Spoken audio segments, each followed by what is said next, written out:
Our next definition is let X star be a topological space, A be a subset of the ground set X.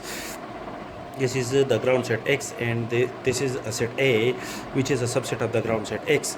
A point X naught contained in the ground set X is called an exterior point of the set A. This is a point X naught contained in the ground set X.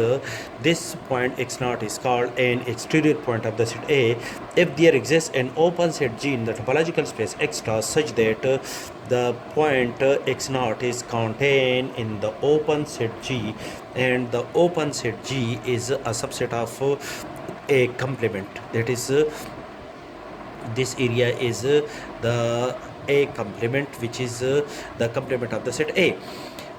Then the point X naught is called an exterior point of the set A. The set contain all the exterior points of the set A is called the exterior set of the set A and is denoted by exterior of the set A.